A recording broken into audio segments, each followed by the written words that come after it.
अच्छा गुरुजी, हमारे यहाँ पर आज़ादी का जब आंदोलन चल रहा था तो एक तरह से हमारे समाज के भी कायाकल्प का आंदोलन चल रहा था। दोनों के दोनों आंदोलन बिल्कुल साथ साथ चल रहे थे। कौन कौन?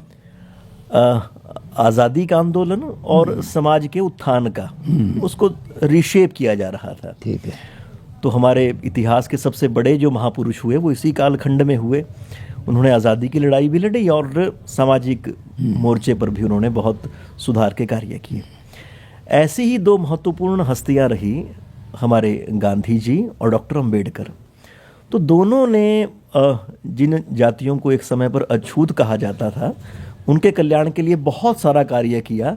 पर हम देखते हैं कि उनके कार्य करने की शैली में, उसके संपादन में कुछ अंतर भी है। तो इन दोनों ने जो अछूतोद्धार के लिए कार्यक्रम चलाए, कार्य किए, उसको आप किस तरह से देखते हैं? गांधी जी के अप्रोच में और अंबेडकर की अप्रोच में काफ़ी अंतर रहा।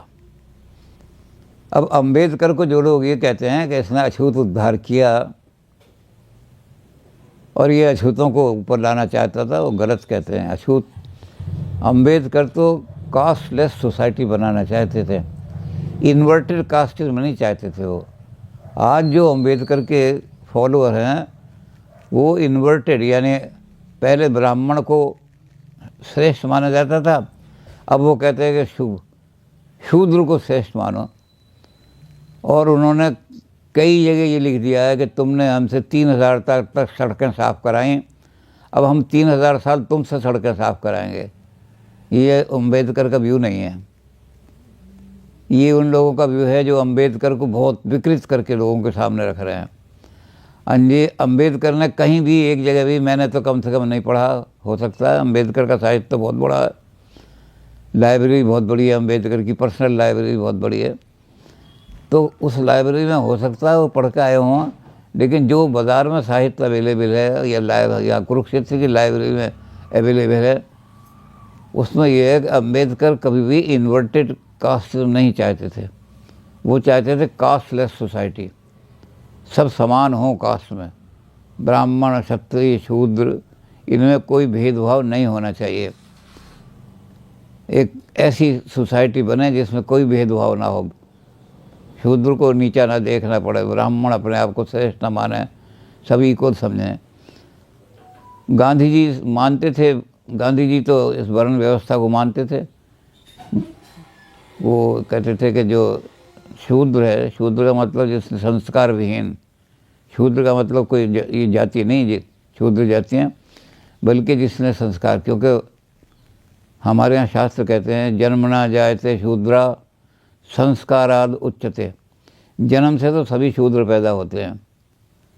जो भी आदमी पैदा होते हैं उनके घर में जन्म में अशौच का, यानी अपवित्र कहलाता है घर। 10 दिन तक कोई भीख मांगने वाला भी उनके घर से भीख नहीं मांगता। भीख मांगने वाला है और उसको कह दो घर में सोहर है तो वो चला जाएगा कि भीख ले लेगा। तो घर अपवित्र हो जाते हैं जब आदमी जन्म लेता है। तो जन्म ना जाए तो शूद्रा, जन्म से सभी शूद्र पैदा होते हैं। लेकिन जो गुरु के आश्रम में जाके ऐसा संस्कार ले लेता है वैसा ही बन जाता है।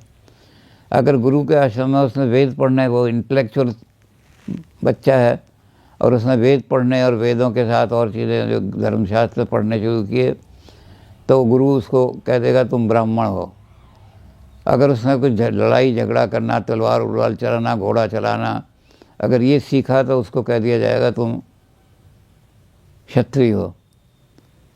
अगर उसका ध्यान बिजनेस पैसा कमाने में है, उसकी वृत्ति, और उसने गुरु ने यही सीखा, मुझे गुरुजी मुझे तो ये सिखा दो कि बिजनेस कैसे होता है, तो वो वैश्य कहलाएगा। और जो संस्कार विहीन रह गए, अनस्किल्ड, तो लेबर का काम करेंगे। तो इस तरह से गांधी जी इसको मानते थे, वर्ण व्यवस्था को।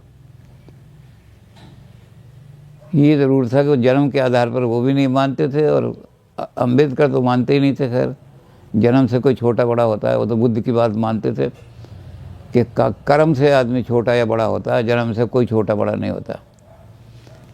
और उन्होंने ब्राह्मणों से वही सवाल पूछा था जो बुद्ध ने पूछा था, अंबेडकर ने भी यही पूछा कि एक ब्राह्मण का लड़का है, वो दुराचारी है, स्त्रियों की लज्जा लूटता है, जुआ खेलता है, और एक शूद्र है, बड़ा भी ईमानदार है और ईमानदारी से पैसा कमाता है, तुम किसको अच्छा मानोगे? तो ब्राह्मणों ने कहा उस बच्चे को तो उसको तो कंडेम करेंगे हम, ब्राह्मण के बच्चे को। कहने फिर कंडेम क्यों करोगे, वो तो ब्राह्मण है, ब्राह्मण की पूजा होनी चाहिए, लेकिन तुम क्योंकि वो कर ले दुराचारी है इसलिए करेंगे, कि फिर दुराचारी के हिसाब से मानो श्रेष्ठ, जो दुराचारी हैं उनको नीच मानो, उनको शूद्र मानो, ये शूद्र हैं, और जो अच्छे हैं। तो अंबेडकर बिल्कुल ऐसा चाहते थे कि एक कास्टलेस सोसाइटी बन जाए, और हिंदुस्तान के लोग ये कर रहे थे कि शूद्रों को अलग से कर रहे, अपने मंदिरों में घुसना नहीं देते थे, दूर दूर कहते थे बस गाँव अंधे जूते लेके मत आओ, धर्म का हो जाएगा सत्यानाश। बाज़ारों के अंदर शूद्रों को पानी पिलाने वाले गिलास अलग रखे होते थे, वो तेरा गिलास ये है, यहाँ इसमें चाय पानी पी, कौन है तू? तो उस ज़माने में 2 शब्द चलते थे, आजकल उन पर पाबंदी है बिल्कुल, चमार भी और भंगी भी, ये 2 शब्द चलते थे। तो और उसने कहा जी मैं चमार हूँ, वो गिलास है तेरा, उसमें पी पानी, तो भंगी है, इस गिलास में पी पानी। आज़ादी के बाद वो हटा दिए गए, कोई गिलास ऐसे नहीं रखे जाएंगे, सबके लिए गिलास रखा, पानी पीना पियो, नहीं जाओ मरो भूखे प्यासे। तो उस समय बड़ी घृणा चल रही थी, शूद्रों को अलग रखते थे। जब वहाँ गोलमेज कॉन्फ्रेंस हुई इंग्लैंड में, तो मुसलमानों ने तो अपना पक्ष रखा ही कि हिंदू जो हैं हमारे खिलाफ बड़ी नफरत से देख रहे हैं और हमें खा जाएंगे, इसलिए हमें अलग हिस्सा दो जहां हम अपने कल्चर को सुरक्षित रख सकें। तो अंग्रेज़ तो चाहता ही था, उसने मोहम्मद अली जिन्ना की ये बात मान ली। तो अंबेडकर वहाँ बैठे थे, अंबेडकर ने कहा कि ब्राह्मण हमें भी खा जाएंगे, ब्राह्मण हमें उठना नहीं देंगे ऊपर, हमें वही अपने परंपरागत काम करने पड़ेंगे, तो हमारी हालत भी बहुत ख़राब हो जाएगी, इसलिए हमें भी अलग से शूद्र स्थान या कोई भी दो। तो अंग्रेज़ जो था वो अंग्रेज़ खुश हो गया, इसलिए उन्होंने कहा 30 हिस्से होंगे हिंदुस्तान के, मुस्लिम पॉपुलेशन के हिसाब से। वैसे मुस्लिम पॉपुलेशन गई नहीं हुई, लेकिन उन्होंने ये आंकड़े रखे कि इतने मुसलमान हैं हिंदुस्तान में, इसलिए इतना हमें एरिया चाहिए। इन्होंने कहा इतने शूद्र हैं, हमें इतना एरिया चाहिए, कहाँ दोगे? तो गांधी जी को बड़ा धक्का लगा। गांधी ने कहा अगर शूद्र हिंदुओं से निकल जाते हैं तो रह क्या जाएगा हिंदू? हिंदू तो माइनॉरिटी में रह जाएंगे। तो गांधी ने हिंदुस्तान में आते ही सन 1932 में और 33 और 34 में, 32 में तो कॉन्फ्रेंस हुई थी, 33 में और 34 में सारे हिंदुस्तान का भ्रमण किया। इन अछूतों को दिल से लगा हिंदुओं, ये अछूत जो हैं, गांधी ने कहा कि ये अछूतिस्तान बन गया तो अछूतों को ईसाई आके ईसाई बना लेंगे, वो बस वर्चुअली ईसाई स्थान बन जाएगा, ये मुसलमान स्थान, ये ईसाई स्थान, ये हिंदुस्तान, और सारे शूद्र उसमें जब चले जाएंगे तो उनको वो सारों को कन्वर्ट कर लेंगे ईसाई। तो गांधी जी ने सारे कई अछूतों को अपने हृदय से लगाओ, मंदिरों में इनको घुसने की परमिशन दो, ये मंदिरों में आएँ पूजा करें हिंदुओं के मंदिर में, नहीं तो ये चले जाएंगे सारे। जब इन्होंने घोषणा कर दी कि ईसाई शूद्र जो हैं वो हिंदू नहीं हैं, तो 2 साल गांधी जी ने बड़ा चक्कर काटा, लेकिन सनातनी हिंदू जो थे उनके गले से बात नहीं उतरी। ये शूद्र हमारे मंदिर में कैसे घुस जाएगा? शूद्र को तो नहीं घुसने देंगे मंदिरों में, शूद्र को तो हम अपने कुओं से पानी नहीं भरने देंगे। तो गांधी जी ने मरण व्रत कर दिया। 1934 में गांधी जी मरण व्रत पे करने के लिए बैठ गए कि अगर अम्बेडकर जी शूद्रों को अलग करते हैं हिंदुओं से तो मैं अपनी जान दे दूंगा। तब भी अम्बेडकर जी ने सारा गांधी जी को बताया कि शूद्रों की स्थिति ऐसी है कि हिंदुस्तान अगर आज़ाद हो गया तो शूद्रों को सारे खा जाएंगे, उनको ऊपर उठने नहीं देंगे शूद्रों को। इसलिए शूद्रों गांधी जी ने कहा कि अगर हिंदुस्तान से ही अलग हो गए तो अम्बेडकर जी ईसाई इनको सबको खा जाएंगे, क्योंकि ये सब लोग बेपढ़े लिखे हैं, कम पढ़े लिखे हैं। ईसाई वहाँ जाके अपने स्कूल खोल देंगे और कुछ खोल देंगे, सब ये ईसाई बन जाएंगे। ये इस्लाम, और चूँकि आप कहते हो कि भाई इस्लाम और ईसाई जो हैं ये धर्म ही नहीं बदलते बल्कि नेशनलिटी भी बदल देते हैं, तो नेशनलिटी बदल जाएगी, हिंदुस्तान में गद्दार लोग ज़्यादा पैदा हो जाएंगे, देशभक्त बहुत कम रहेंगे। तो गांधी जी बैठ गए मरण व्रत पे। तो as courtesy to Gandhi, as a mark of respect to Gandhi, Gandhi को बहुत ज़्यादा रेस्पेक्ट करने के लिए अंबेडकर जी इस बात पर मान गए कि कोई और तरीका निकाला जाए कि शूद्रों को, जो ब्राह्मण हैं वो शूद्रों को ख़त्म ना करें, खाए नहीं। तो पूना में एक पैक्ट हुआ, बहुत ज़बरदस्त पैक्ट था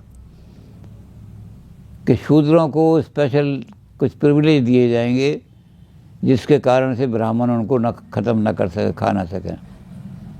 तो उस प्रिविलेज का उन्होंने ये किया कि जब संविधान बनाया तो उन्होंने कहा कि गांधी जी तय हो गया है कि शूद्रों को कोई ऐसे प्रिविलेज दिए जाएंगे जिससे कि ब्राह्मण उनको नीचे न रखें, कि वो हमेशा नीचे रहें और सड़कें ही साफ करते रहें। तो रिजर्वेशन का मसला उसमें आ गया शूद्रों का। तो इन्होंने गांधी जी का बहुत सम्मान किया, ये बहुत बड़ा सम्मान था गांधी जी का अंबेडकर जी ने। लेकिन अंबेडकर जी ने उसको रोकने के लिए कि शूद्रों के साथ कोई गलत व्यवहार ना हो ब्राह्मण उनको, इसलिए उन्होंने रिजर्वेशन के लिए इसमें संविधान में प्रावधान कर दिया। तो चाहते तो दोनों थे शूद्रों का कल्याण, गांधी जी भी चाहते थे और अंबेडकर भी चाहते थे। लेकिन अंबेडकर ये चाहते थे कि ऐसी चीज़ रखे कि शूद्रों को ये खा ना जाए कहीं। गांधी जी कहते थे इनको साथ ही रखो हिंदुस्तान के, मैं कोशिश ये करूँगा कि ये सनातन धर्म के साथ साथ आ जाएं। लेकिन अंबेडकर कहते थे कि ये नहीं हटाएंगे, ब्राह्मण जो है अपने कुओं पर भी नहीं चढ़ने देंगे उनको, और अपने स्कूलों में भी नहीं पढ़ाएंगे। अपने ब्राह्मणों के स्कूल में शूद्र नहीं पढ़ सकता, तो शूद्र अच्छी शिक्षा भी नहीं ले सकेगा। तो उसमें थोड़ा बहुत अंतर रहा, लेकिन कल्याण लक्ष्य दोनों का एक ही था कि शूद्रों का उद्धार हो, शूद्रों का कल्याण हो। और ये जो आज चल रहा है अम्बेडकरवाद, कि अम्बेडकर ने बुद्ध धर्म स्वीकार कर लिया और शूद्रों को भी कहा जा रहा है कि बुद्ध धर्म स्वीकार करो। तो अम्बेडकर बुद्ध धर्म स्वीकार नहीं करना चाहते थे। उन्होंने तो एक झटका देने के लिए हिंदू समाज को कि तुम अभी तक शूद्रों को ना तो हिंदू मानते हो तो अपने मंदिरों में बुलाओ और आने दो इनको, और ना ही तुम इनको कोई ऐसा प्रिविलेज दे रहे हो कि सब ये जो इनके लिए हमने सुरक्षा रखा है, इतना आरक्षण रखा है, ये ख़त्म हो सके। अगर तुम इनको कुछ ये प्रिविलेज दे दो कि ये आपके स्कूलों में पढ़ सकें, आपके अंदरों में जा सकें, तो ये हम ख़त्म कराने को तैयार हैं। तो गांधी जी कहते नहीं, मैं यही रास्ता निकाल करके कि ये शूद्रों को अपने समाज के अंदर आत्मसात कर लें और फिर कोई भेदभाव ना रहे। तो बस ये इतना ही अंतर था दोनों का, क्योंकि अम्बेडकर क्या कहते थे कि ऐसा कभी नहीं हो सकेगा, सनातन धर्मी कभी भी अपने मंदिरों पर इनको नहीं आने देंगे और सनातन धर्मी कभी अपने कुओं से इनको पानी नहीं भरने देंगे, इसलिए इनके लिए रिजर्वेशन ही रखना पड़ेगा।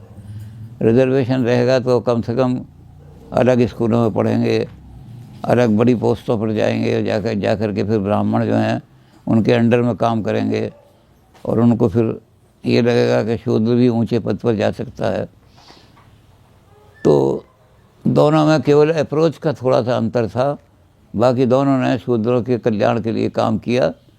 गांधी जी की अप्रोच एसिमिलेशन की थी कि इनको हिंदुओं में सनातन धर्म में एसिमिलेट कर लिया जाए, और अम्बेडकर की अप्रोच जो थी ये थी कि नहीं, ऐसा नहीं होगा, वो एसिमिलेट नहीं करेंगे, इसलिए कुछ इनको प्रिविलेज दिया जाए।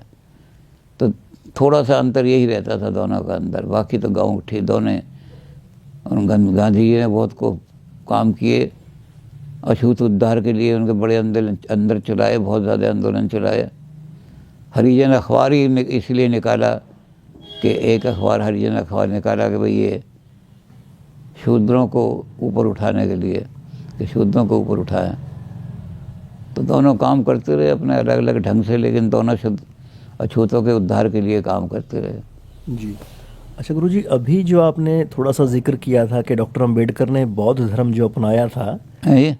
डॉक्टर अंबेडकर ने जो बौद्ध धर्म अपनाया था हाँ, वो एक झटका देने के लिए अपनाया था, हाँ, पर आज हम देखते हैं कि वो व्यापक रूप में जन स्वीकार्यता हाँ, उसकी। वो व्यापक रूप में उसको उन्होंने अपना लिया। जो स्वार्थी लोग हैं, जो जगत को तोड़ने वाला चाहते हैं, इन व्यापक लोगों पर असर जो है उस वामपंथियों का है। वामपंथियों ने इनको भड़का करके ये सारा काम किया है। और वामपंथी अब देश में उनका तो कोई प्रभाव रहा नहीं, तो वो इनको अछूतों को, शूद्रों को भड़का रहे हैं। लेकिन हमारे देश के जो नेता हैं सारे ही, चाहे वो किसी पार्टी के हों, वो इस बात पर ज़रूर तय हैं कि शूद्रों को हम हिंदू धर्म से अलग नहीं कर सकते।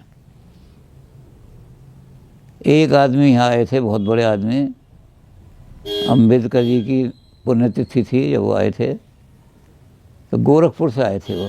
तो गोरखपुर में उन्होंने कहा कि मैं तो बौद्ध हूँ, नवबौद्ध, और यहाँ जो हैं जिन्होंने मुझे बुलाया है लांगयान जी ने, ये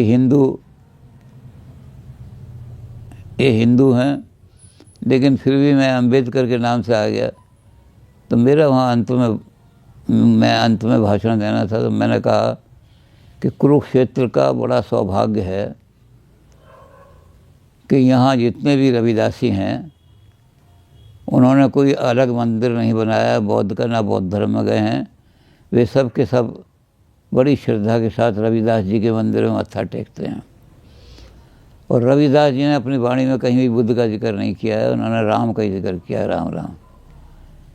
तो ये हमारे कुरुक्षेत्र का बड़ा, तो कुछ खिन्न से हो गए, चिढ़ गए कि हमारे बौद्ध धर्म के। तो हमने कहा हमारे यहाँ का अच्छा ही है, हमारा जो है। तो इन्होंने अक्टूबर में जन्म स्वीकार किया था बौद्ध धर्म, और दिसंबर में इनकी डेथ हो गई। तो अपना रिएक्शन इन्होंने देखा नहीं कि मेरा क्या रिएक्शन होता है, हिंदू क्या रिएक्शन करते हैं, सनातन धर्मी क्या रिएक्शन करते हैं। अगर फेवरेबल रिएक्शन हो जाता तो वो फिर से हिंदू धर्म में आ जाते।